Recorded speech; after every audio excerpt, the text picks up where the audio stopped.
When you let go and let God write your love story, when you allow Him to give you His best for you, you will not be disappointed. Jeremiah chapter 29 verse 11 says, I know the plans I have for you, declares the Lord. Plans to prosper you, not to harm you. Plans to give you a hope and future.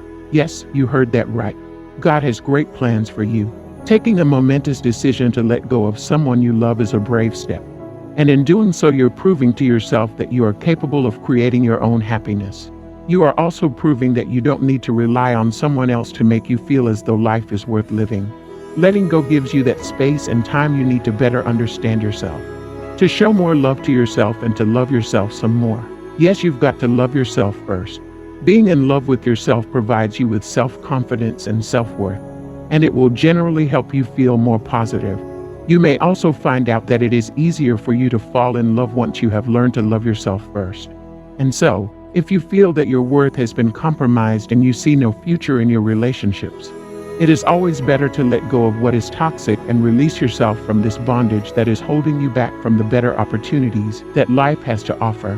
When you walk away, life offers you a better opportunity to meet someone that will treat, love, and provide for you better. You have to give yourself that chance and allow that part of your life unfolds. If you're constantly holding on or waiting for the situation to change, that day may never come.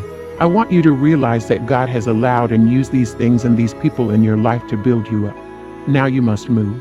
You must move on towards Him. He has something better than that relationship. He has something greater for you than your worries and your fears. He has something greater than your past mistakes. But you must trust in Him. You got to stand strong. You got to let go and keep on moving to see what God has in store for you. Psalm 46 verse 10 to 11 says, Let go of your concerns and then you will know that I'm God. I rule the nations. I rule the earth. The Lord of the armies is with us. The God of Jacob is our stronghold. The prophet Isaiah said, Forget the former things. Do not dwell on the past. So in other words, God doesn't keep count of our past mistakes, so we don't have to. Yes, don't keep count of your past mistakes. Learn to bring your hurts to God. Jesus speaking in John 16 verse 33.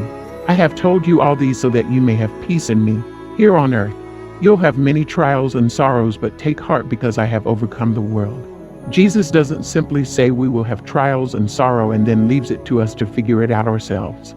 But instead He promises peace and reminds us that He has overcome the world, meaning that our hardships aren't without purpose, or not without purpose. This is why the Apostle Paul, who experienced much pain and difficulty, can boldly declare these words in Romans chapter 8 verse 28.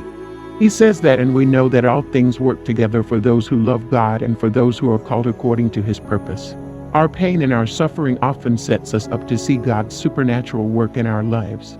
So don't get stuck with your life. Love is beautiful even in pains. If your relationship has come to ruins, in your interest, you should move and stay strong. Don't feel like the world will end, because it's not. But it's going to get even better if you trust in God's next plan. Yes, it's going to get better. Let me tell you a testimony.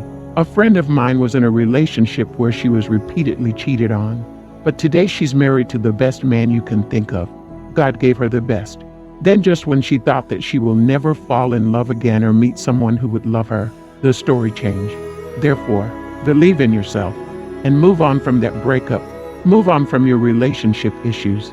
Yes, move on. John 14 verse 27. It says, Peace I leave with you. My peace I give you. I do not give it you as the world gives. Do not let your heart be troubled and do not be afraid. The good news is, God's love and peace are not contingent upon anything this world offers. You don't have to hold on to the hurt, because He can supply you with the peace you need. Yes, God will supply you with the peace you need. I want you to know something. To get over someone is going to take some time, but time alone doesn't heal wounds. If you rely on time for healing, you will feel the pain less, but most likely it will just be because the pain is being buried deeper and deeper. True healing only happens through Jesus Christ. So if you want to get over someone, pursue Jesus and rely on Him. Jesus is more than anything or anyone else. There's no better Christian advice than that. God bless you.